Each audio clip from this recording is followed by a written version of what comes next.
The broadcast is now starting. All attendees are in listen-only mode. Hi, good morning. Welcome to the Texas MBA's or Mortgage Bankers Association's 2023-24 Education Webinar Series, part of the Education and Endowment Committee led this year by Pam Jenkins and Dave Toggenbaugh.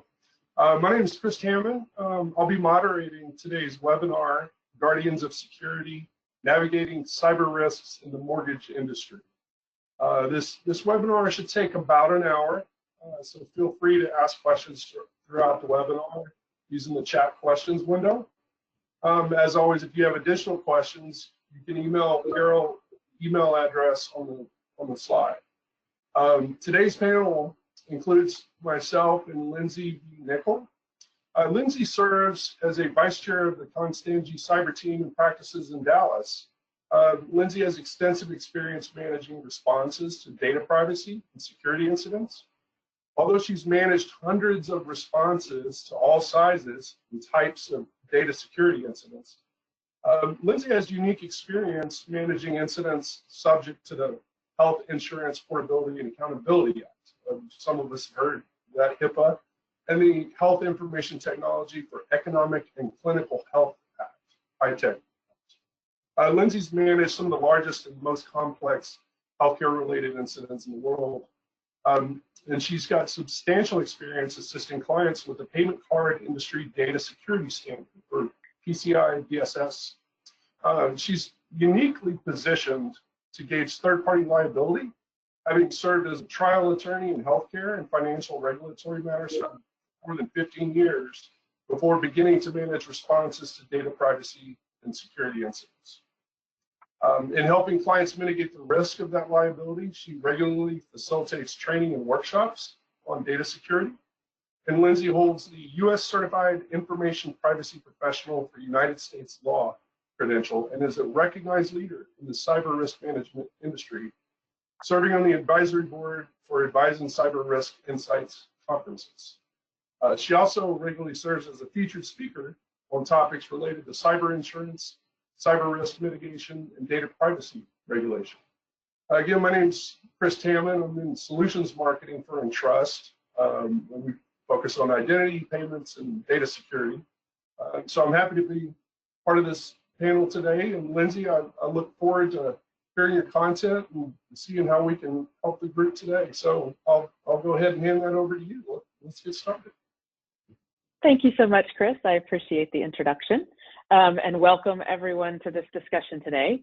We're going to talk a little bit about what's going on in the world of cyber risk, the threat landscape, what the significance of all of this is from a legal perspective. As Chris mentioned, I am a lawyer. I am technology adjacent.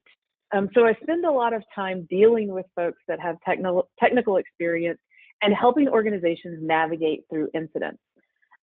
We see all types of incidents, and I want to start today with a discussion of the threat landscape. A lot of what I do and the incidents that I work on feel a little bit like they're ripped from the headlines, and they kind of are. But the reality of them is something that every organization needs to understand, and particularly in the mortgage industry, because this industry deals with so much legally protected and sensitive data, it's important to be aware of what the risks are, what the ramifications of incidents can be, and steps you can take to prepare for those incidents and be ready if and when it happens to you. I hope it doesn't happen to anyone listening, but it's better to be prepared than not. So let's start with the top threats and causes of cybersecurity incidents that are of the type and the degree that I end up responding to. The first one is ransomware and encryption attacks. This is the sexy topic. This is the one that people ask me about all the time. Is it real? And we're going to talk about it a little bit more in detail. It's very real. The second is business email compromises. These are not as sexy to talk about, but they're actually the most prevalent and the greatest risk. And frankly, for the mortgage industry, probably the bigger concern for all of you. So it's important to understand how they happen and how they can be prevented. Service provider and vendor risk. This is something that is growing exponentially. These are the incidents that involve an attack or an incident that happens to someone else, and it impacts your organization. Either you are connected to that vendor or that business partner or service provider, or you're downstream from them, or there's communications that are exchanged, and it can trigger responsibilities on your part, even though it's not an incident that involves your network or any of your behavior or employees. Email privacy incidents. These are situations that are just plain and vanilla human error. When emails are sent to the wrong distribution group or to the wrong person, and the emails include sensitive or protected information. Those are less technological and less cyber focused. They're more privacy and informational focused, but those are additional types of incidents that I and my team help respond to. And then the least common, but often the most controversial, are the insider threats. Are you facing a situation that is caused by a current or former employee? Have they leaked data? Are they in there specifically to try to steal data or information? Again, not as common, but these are the top threats and causes that our team sees over the course of the year. I jokingly tell people that half of what I do is ransomware, the second half is business email compromise, and the third half is everything else. Okay, so let's talk a little bit more in depth about some of these. I want to talk about business email compromise first. This is the single most common threat we see on our team. I am part of a team of more than 50 lawyers across the country that focus our practice on responding to incidents for clients. And on any given week, we will see 20 or more business email compromises coming through to us. And we're only seeing a fraction of what's actually going on out there.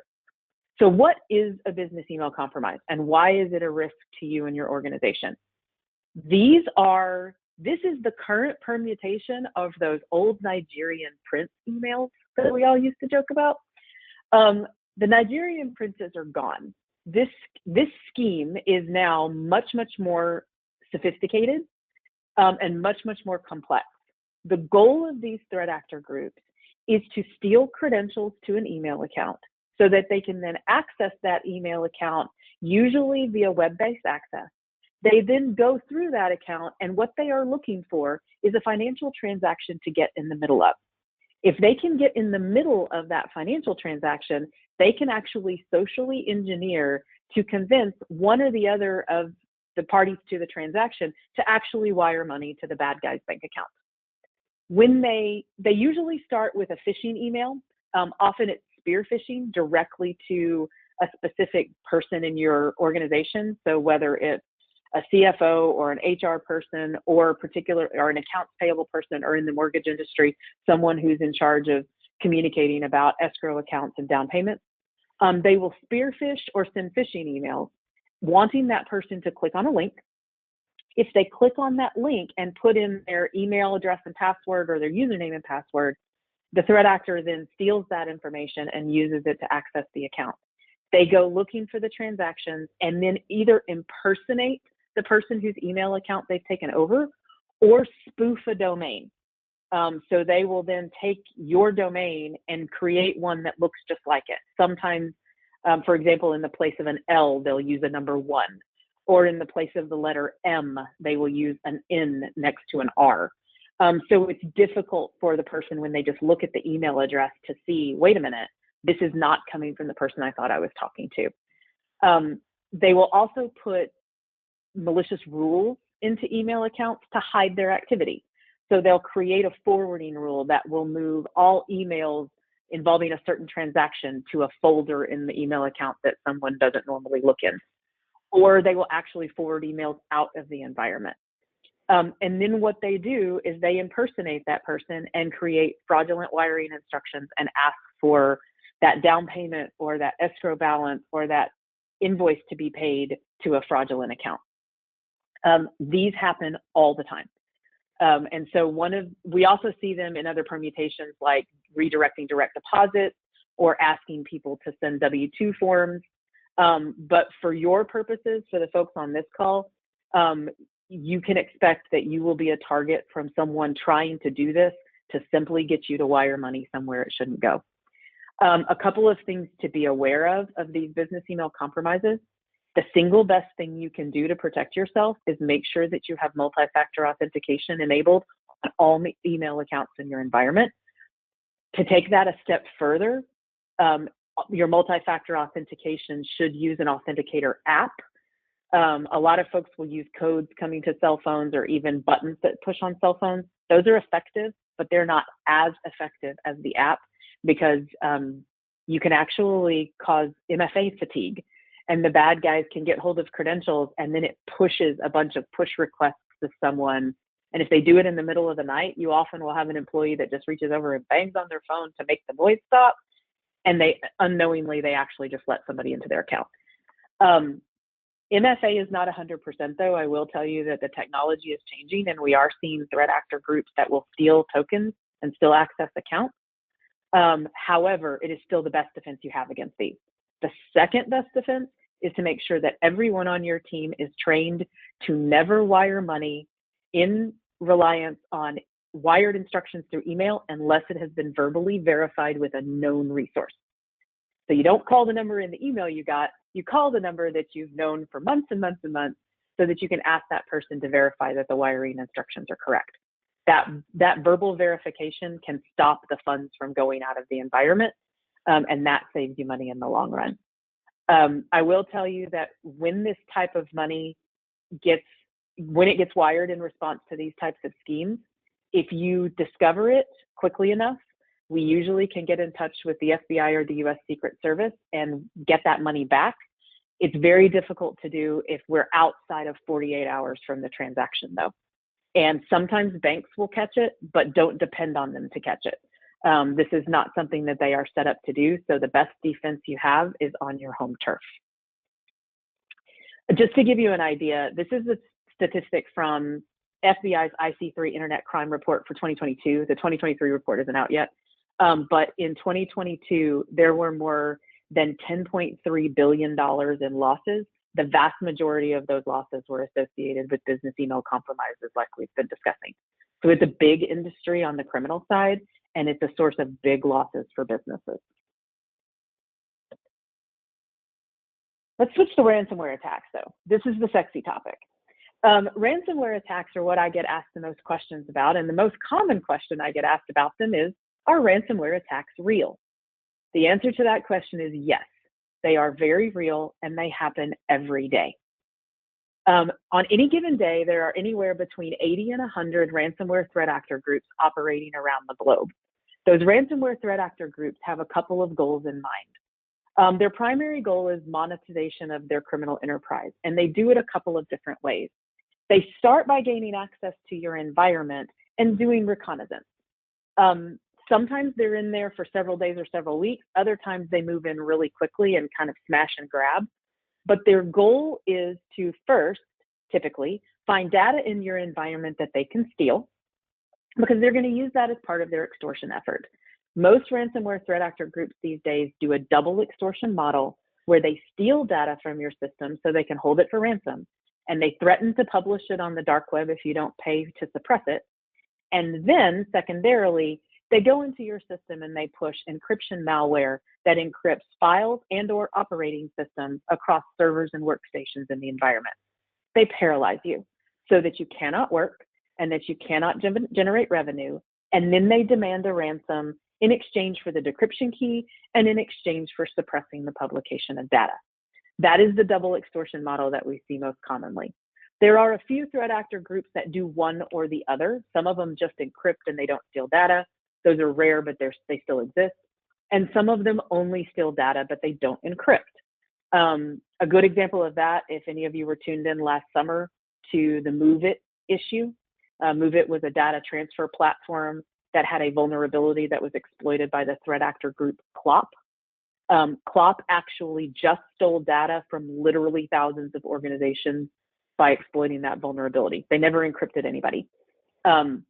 So that's a possibility, and exfiltration only is one model, but the most common is both exfiltration and encryption in exchange for a ransom so that you can recover your environment and prevent them from publicizing that you've been hit. These types of threat actor groups, and like I said, there's 80 to 100 of them. We have big dogs, we have small dogs, we have all sorts of different levels of sophistication.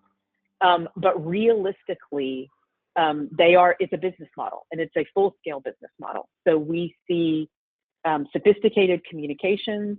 We sometimes We have a couple of these guys that actually have customer service departments. Sounds insane, but it's true. That if you buy a key and it doesn't work right and you reach back out and ask for help, they'll put you in touch with their customer service department to assist you. Realistically, they're designed to generate revenue. We do see phishing emails used to drop malware in environments as a threat vector. We also see exploitation of VPN connections, particularly VPN connections that do not have multi-factor authentication on them. And we also see exploitation of vulnerabilities.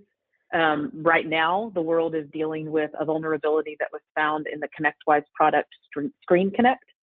And we've seen a number of threat actor groups exploit that vulnerability to get into systems and drop ransomware. We see ransomware attacks every day. I actually had one come in this morning about 5:30 a.m. And we're dealing now with the ramifications of that. The client is working on verifying their backups. I do want to talk a little bit, because this is also a question I get: should we pay a ransom? And how often are ransoms paid? There's lots of different statistics out there on how frequently ransoms are paid. From my perspective with my clients, about 4 or 5 years ago, I would tell you that 60 to 65% of my clients actually paid ransoms. That number is going down, mainly because there's better preparedness, stronger backup solutions, so there's less of a need to pay a ransom. I will tell you, though, that it is in my playbook to have all of my clients communicate with threat actors. It is a very, very low risk operation with high reward. So what do I mean when I say communicate with threat actors? I don't mean that I want my clients to go out and start emailing the bad guys. We actually have a number of vendors in our space that are professional negotiators. And so when an incident happens and we are brought on board and we bring in a team of forensic investigators and ransomware specialists, that comes with a negotiator who is experienced with communicating with threat actors, getting information about the incident, finding out what the ransom demand is. Ransoms are usually not communicated in the actual note anymore. They used to be, but now the note asks for you to reach out. And so I recommend to my clients that we do those reach outs, that we find out how much the ransom demand is, and that we get as much information from the threat actor as we can. The threat actors will share information about data they say they have stolen. They will provide us proof of life on the decryption process, and they will show us that the key that they're offering to sell us actually works. And we can get a lot of information from them. The threat that the threat actors make to actually publish data on the dark web is a very real threat. When they threaten to publish, they're not threatening to put it on Google. And most of the time, they're not going to put out a press release that's going to get picked up by mainstream media. Every once in a while, you see that. And some of you may have recently seen Black Cat, the threat actor group that actually reported one of their victims to the SEC. That was unprecedented. And I do know from a very reliable source, a friend of mine in a very low place, that guy got in trouble for doing that. The affiliate owner, Black Cat, was not happy with that. Most of the time what they do is they publish data to a dark web shaming site. That may or may not get seen in a very public way, but it is a place where there's no control. So if data is published there, we don't have an ability to go take it down or remove it. So when we do these communications, we're looking for information about what did you steal, how much did you steal, are you threatening to publish? And then we're looking for what that actual dollar amount is. What negotiation ballpark are we in? Determining whether we need to pay a ransom is a pure cost-benefit analysis, but it isn't a simple one. So we start with the question of, do you have valid backups for recovery? If you have valid backups, that's usually where we prefer to go. No one wakes up in the morning and says, I think maybe I'll pay a ransom in Bitcoin to a criminal threat actor group today. No one wants to do that. That's never the first choice. So we're going to want to know, do we have backups to enable us to recover? Do we have other systems to enable us to recover? Sometimes the answer to that is no. And if the answer is no, then we need to look at what is the price tag for this key. It is not illegal in the United States to pay a ransom. There are, however, legal and compliance hurdles that you have to jump over.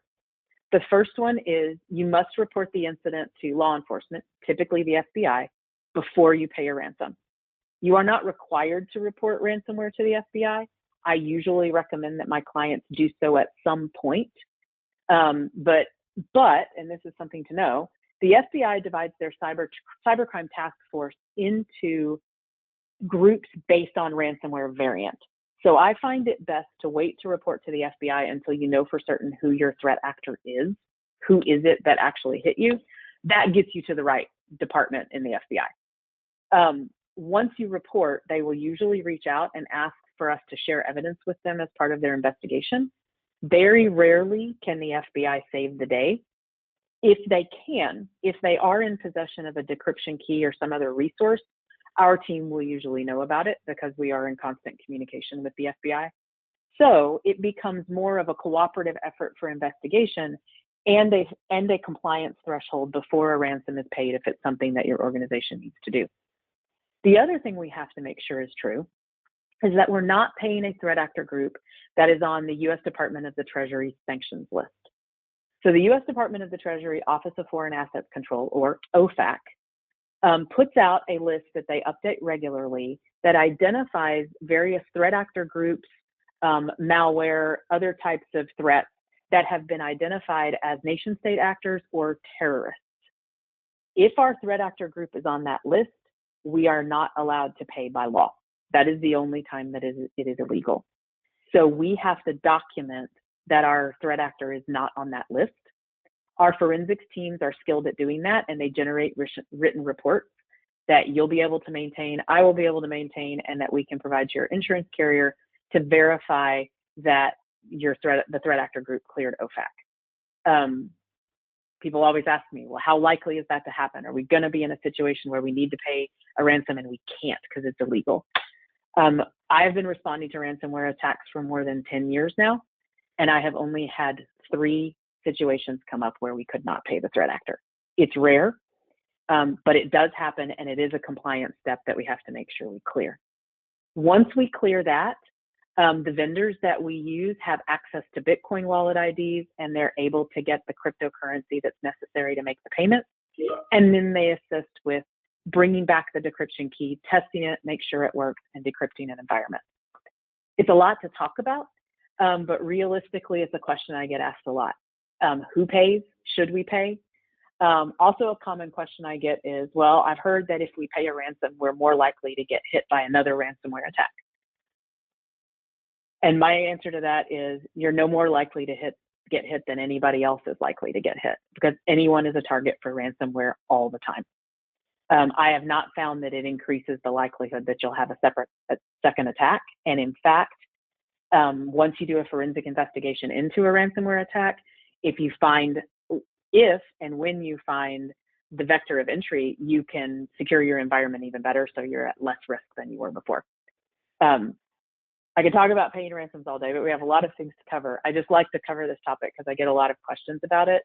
And I want to make sure that anyone that is considering their potential risk understands that there are options available, there's assistance available, and if your business is shut down because of ransomware, it doesn't have to mean the end of your business.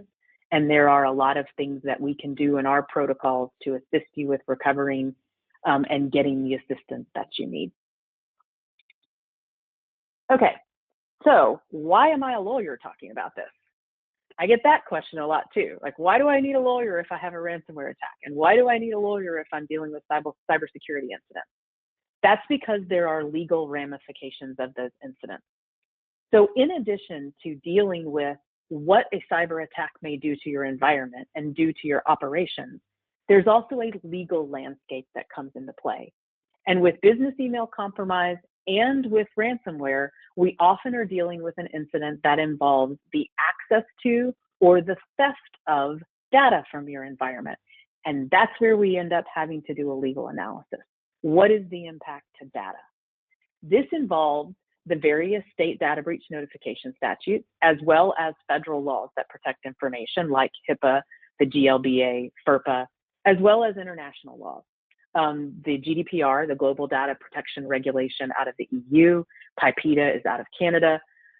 Almost or most of the other nations in the world have some sort of data protection scheme that may impose legal responsibilities on an organization that's hit by a cyber attack or data theft through an incident like this. So if we start on US soil, we're dealing with the data breach notification statute. All 50 states plus the US territories have passed statutes that require organizations to notify individuals in the event their protected personal identifiable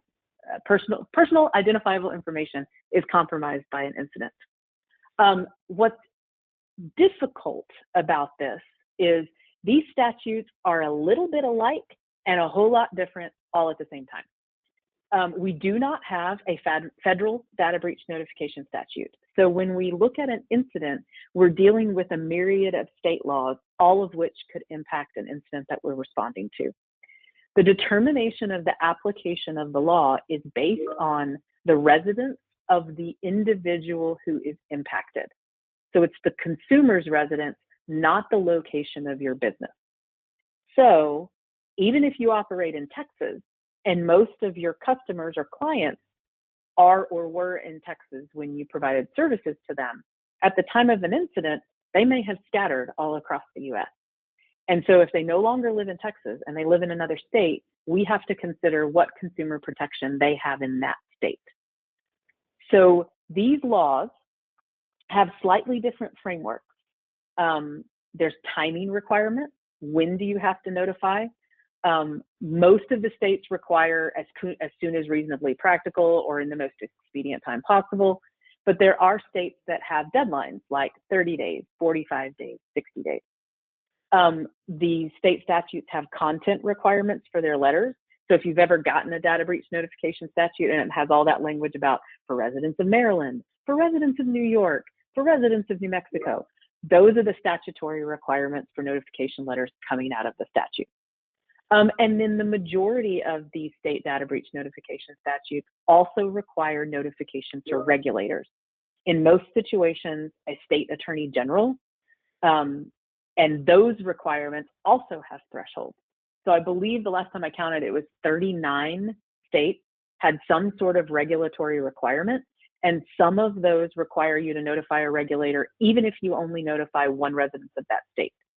So for example, Indiana or Connecticut or New York, if you notify one person who lives in one of those states, you have to also notify that state's regulator. There are other regulatory schemes that have population thresholds.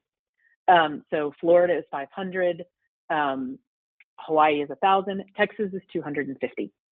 And under the Texas Data Breach Notification Statute, you are required to notify the Texas Attorney General within 30 days of an incident. You're required to notify the residents of Texas within 60 days. Those things don't match. I suspect at some point they're going to fix it and make them match, but right now they don't. So you have to know, if you're going to notify more than 250 Texas residents, you have to actually notify the Texas Attorney General. The Texas Attorney General has a portal that you do that on, and so you submit everything online, and then they shoot you an email and say, thank you very much. What is kind of interesting about this also is that there's a regulatory investigative framework that goes with it. So the AGs of each of the states have the authority to investigate compliance with data breach notification statutes and the circumstances underlying an incident. Not all of the states are super active, but Indiana, Washington, Florida, Connecticut, New York, Utah is getting more active, Colorado. Those states will often send data requests for information about the incident and ask you to respond to questions. Another good reason it's nice to have a lawyer in response to an incident, because we can help you with those. They can issue fines and penalties. Those aren't incredibly common, but they are possible. And the states can come together into groups and committees and coalitions, and they can investigate and enforce under the data breach notification statutes on a multi-state basis. That's not fun most of the time, but it happens every once in a while. One of the other interesting differences under these statutory schemes is, what is the definition of protected information? So generally speaking, all of the statutes are going to protect a first name and last name, or a first initial and last name in combination with a social security number, driver's license number, or financial account with means to access. So take a credit card number, it would be a credit card number plus the expiration date and the CVV code that's on the back. But there are other bits of data that are protected in varying degrees by the state. Some of the states protect medical or health insurance information. Some of them protect biometric information like retinal scans or voice prints. The most common thing we're seeing in the expansion of the definition is a username in combination with password or security question, or an email address in combination with password or security question. I think 19 or 20 states include that in their definition now. We also see other things like mother's maiden name, or or electronic signature. That one pops up every once in a while. One thing that's worth noting: date of birth is actually not protected in most states. It is part of the definition of personal information in Washington state and in North Dakota. Otherwise, a name in combination with date of birth generally is not enough to trigger a notification obligation in most situations. That's the most common misconception that people have. So I like to point that out so that you can ratchet down the panic a little bit if dates of birth are impacted. But if this type of information is impacted, that's going to trigger that notification obligation, and it's also going to trigger that obligation to report information to a regulator. Then we also have some federal data protection laws, but none of our federal data protection laws are actually global in scope. So like I said, we don't have one single data breach notification statute on the federal level, but we do have some industry specific things like the Gramm-Leach-Bliley Act. The Security and Exchange Commission has reporting requirements. FTC, probably the one most of you are most familiar with, is going to be HIPAA, the Health Insurance Portability and Accountability Act. That is going to be the regulatory scheme that protects medical treatment information and health insurance information on a federal level.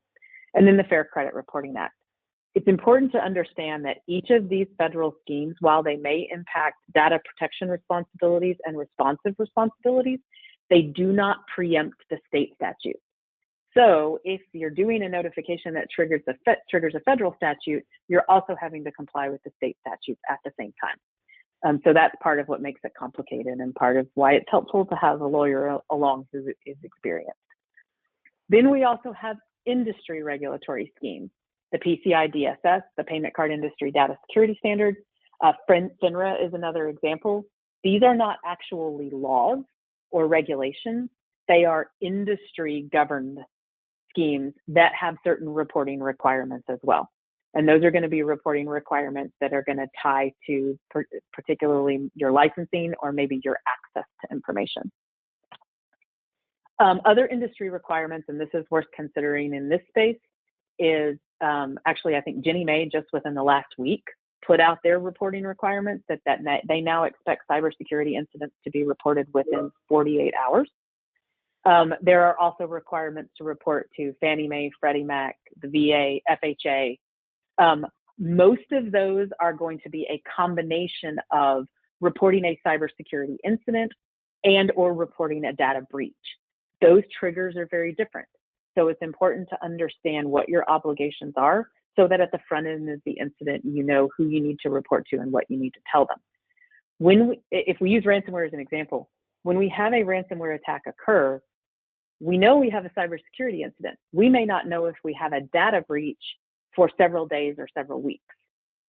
So understanding the distinction between reporting a cybersecurity incident and reporting a data breach can be really significant for your timing. I will tell you, most of the time on the industry side of things, the industry reporting is a fairly collaborative situation. It's not punitive. It can impact access to information and access to systems, but generally speaking, the idea is we call them computer viruses for a reason. They want to know about it to make sure they don't catch what you have. And so if we communicate it, we can share indicators of compromise and cybersecurity concerns about a particular incident and expand protections. But it's important to be aware of what those requirements are and what information you're going to have to give those agencies and or those organizations.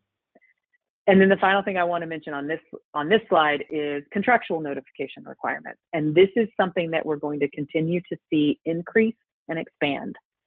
A lot of contracts now that organizations enter into with vendors or business partners are including data breach notification provisions or cybersecurity incident notification provisions that we are going to ask you to notify us within a specified time period if you have a ransomware attack, or if you have a cybersecurity incident, or if there is a data breach that involves our data.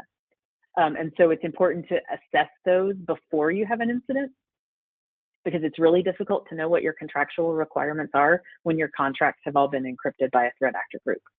So doing an audit and an analysis of what your contracts require can help you in response to an incident know, who do I have immediate reporting requirements to, and what are the triggers? Am I required to report because I've had this incident, or am I required to report only if I discover it's a breach that impacts their data? Knowing those distinctions can help control the communication idea once an incident has happened and has been discovered.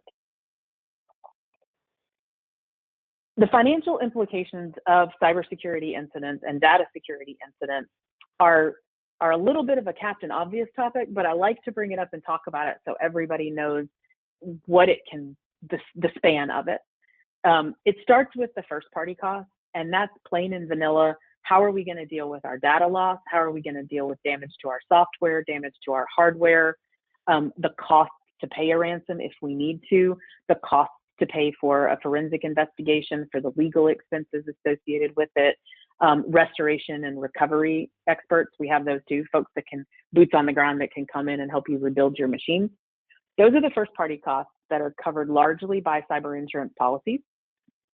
If you don't have cyber insurance, I highly recommend that you look into it. It's a very, very helpful product to have. It is designed to provide you immediate assistance on the first party side of things, not just financially, but also bringing you resources. So pre-vetted forensics vendors, negotiation vendors, restoration vendors, legal and notification assistance. All of that is available through a cyber policy. The third party costs are also becoming an increasingly dramatic risk. So there's issues about privacy liability, but what's becoming most common now is data breach class actions. So in the event there is a data breach that requires a large scale notification, and by large scale, I would say probably 10,000 people or more is kind of our trigger right now. Every once in a while, we'll see someone come in and do a class action under 10,000. But if you notify, say, 10,000 people or more, you can probably expect that there will be class action litigation as a result. And so having the ability to risk transfer for that potential cost is really valuable. Most cyber insurance policies offer and will include a third party component to cover those costs.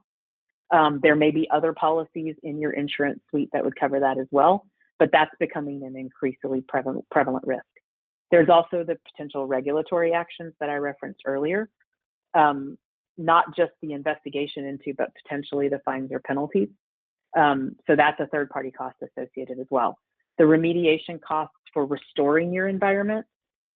Sometimes you have to buy new equipment. Sometimes you need to spend time wiping and erasing hard drives and rebuilding them.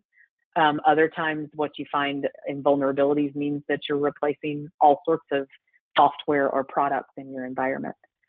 If there's a notification, typically if social security numbers are involved, as counsel, we're going to recommend that you provide credit monitoring. In some jurisdictions, it's also required by law.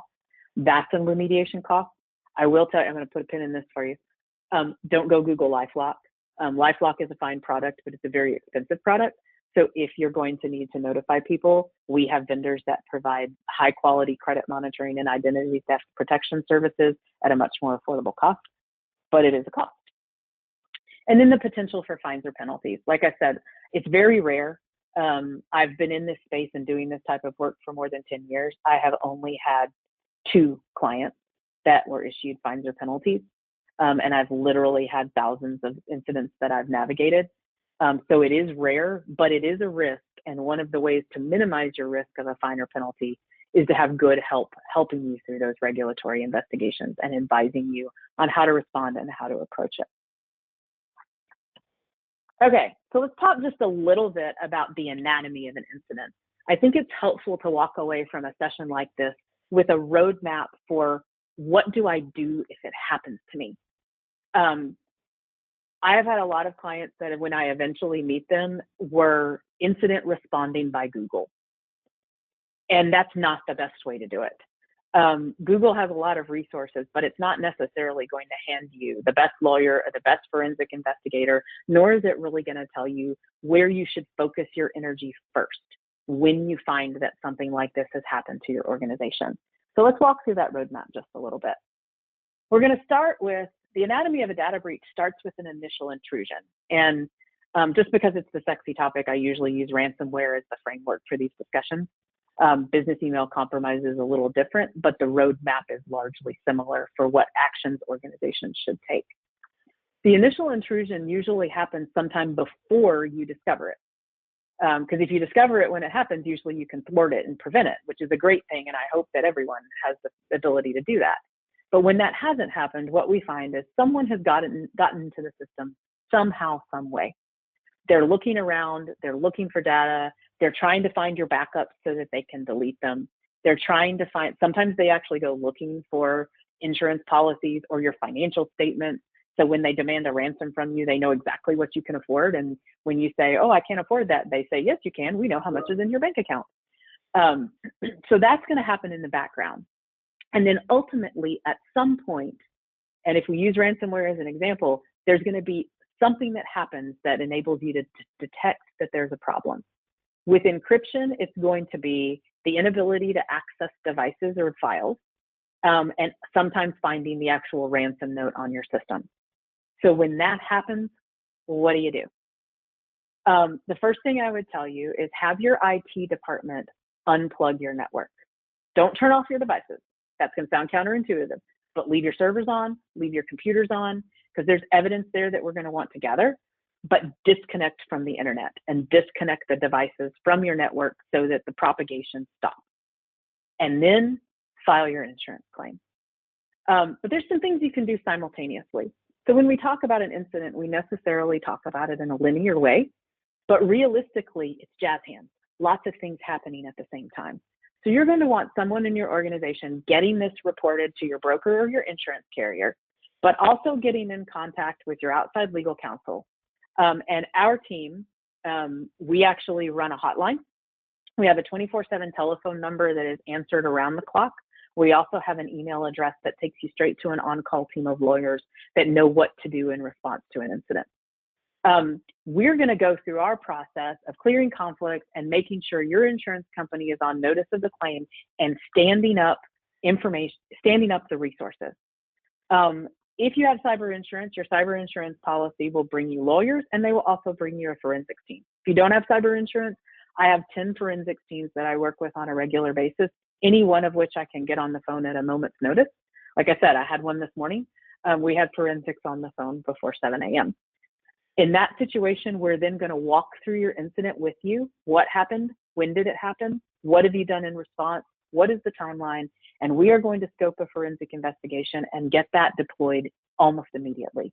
We're also going to set up our engagement documents with that forensic vendor under a tri-party agreement so that we can protect the attorney-client privilege. When you are investigating an incident, you want to be able to control what you communicate to whom and when. And having your lawyer involved at the outset means we can attach as much privilege to that process as possible. So if we end up in a worst case scenario where we do a large notification and there's litigation involved, you've protected as much as you can and you're in control of what you tell people when. And so getting that put together gets us in a situation where you've got forensics experts, negotiation experts, restoration experts, all on standby, ready to deploy. You've got legal overseeing the operation, and all of that is communicating and coordinating with your internal IT folks or your external IT vendors, depending on how your system is set up.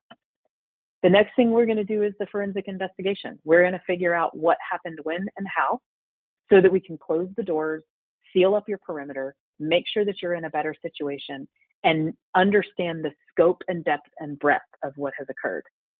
We'll analyze your legal notification obligations, if any, There are ransomware attacks that occur on a regular basis that don't have notification obligations, at least to individuals. Maybe they do to business partners or companies or regulators, but not all of them impact data, or some of them impact data, but it's not sensitive.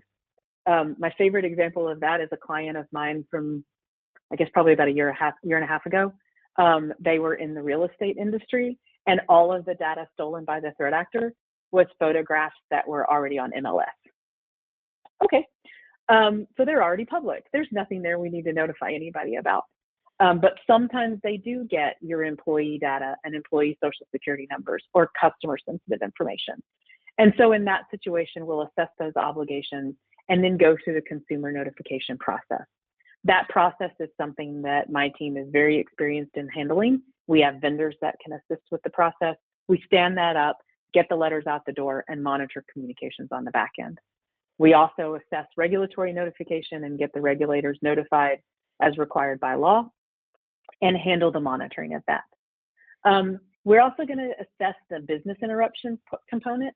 If the attack that you have suffered has shut your business down, your cyber insurance policy may have business interruption coverage or lost income coverage.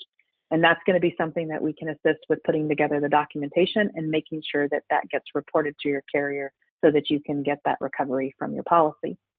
And then we're going to monitor for third-party litigation. We hope it doesn't happen, but it is an increasing reality. And our litigation team is available to consult early in the process.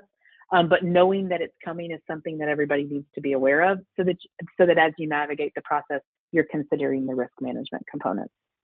And then that brings us to the end of the claim. And so that's the situation where we take a look at what is our postmortem? What did we learn from this?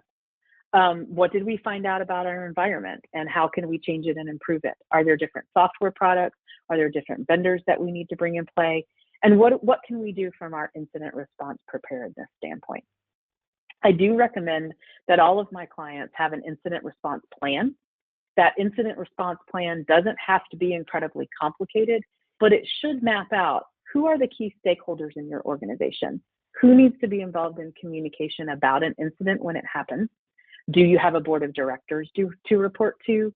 Who are the decision makers if a ransom payment needs to be made?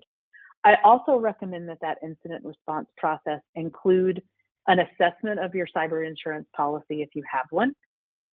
Now is the time to go through that policy and figure out what it offers for you. Who are the approved vendors? And most of the time, and I do this a lot, if I'm an approved vendor under your policy and you want to meet and get to know me before an incident, reach out. We'll set up a call. We'll do an introduction. We can also talk through who are the best forensics vendors. Who do I recommend for what? Why do I think one is better than another for a certain situation? So that you've got all of that lined up and you're not scrambling to figure out who you're supposed to call because you already know. Talk to your broker also about whether or not your cyber insurance policy offers any benefits to you. Some policies come with add-on, with value adds like assistance with incident response planning or assistance with contract review. Sometimes they'll even offer complimentary tabletop exercises to walk you through an incident with your own personnel. Doing all of that before an incident happens can prepare you. And a takeaway that I think is really, really critical about discussing this type of situation is knowing that just because an incident happens doesn't mean that your IT department did something wrong or that there's something wrong with your structure. These criminals are extremely sophisticated and they spend a lot of time trying to break through our defenses. We also have a lot of incidents every year that are the result of zero-day vulnerabilities that nobody knew existed until they were discovered by the bad guys, or someone else's mistake caused an issue in your environment. Even when that happens, you're still the one that has to respond to it if your environment is shut down. And you're still the one that has to respond to it if you have data that's impacted that triggers notification obligations. So it can be a very complex situation. And the more you understand about the landscape and the more you do to prepare for it in advance, the better off you will be if and when the incident happens to you. And so we've left some room for questions. I actually kind of nailed it. I left 10 minutes. Thanks, Lindsay. This is great content to absorb here, and we do have a couple of questions I can throw out here for you. Lindsay, you touched on incident response planning a little bit. Could you elaborate a little bit around maybe what some of those key elements are, and how often should those plans be reviewed and updated to stay effective? Really good question. So incident response planning is the process of actually walking through for your organization, identifying who the people are that need to be part of an incident response, what information and data and systems are most critical, and what are the communication channels going to look like. Most of the time it involves identifying an incident response team and assigning someone to be the team lead. And usually it also acknowledges that there are different levels of incidents. So there may be low, medium, and high incidents, and based on the level, you'll deploy different people and different resources. It also reminds everyone to create out-of-band communication channels so that if your network is down, you know how to get hold of one another, and you know which departments need to be involved. Quality incident response planning results in a written incident response plan, which you should keep on your network, but also make sure you print a copy and have it off of your network, because if you're locked up and you can't find your incident response plan, it's not very helpful to you. And I think incident response plans should be reviewed. They should at least be reviewed on a yearly basis. They don't necessarily need to be overhauled every year, but particularly when you consider that there can be regular personnel changes, you want to make sure that the right people are referenced and the right contact information is in there. And also that you're updating to reflect any changes that might have been made in your insurance suite as far as who your carrier is, who your broker is, who those critical contacts are. And then we also recommend that once you do have an incident response plan developed, and actually our compliance advisory team helps clients with incident response planning, either starting from scratch or even reviewing and advising on existing plans. We also recommend that you do tabletop exercises. Practice that plan. Go through a rehearsal with it. There's never going to be a perfect incident response plan, and there's always going to be circumstances that come up that you can't anticipate.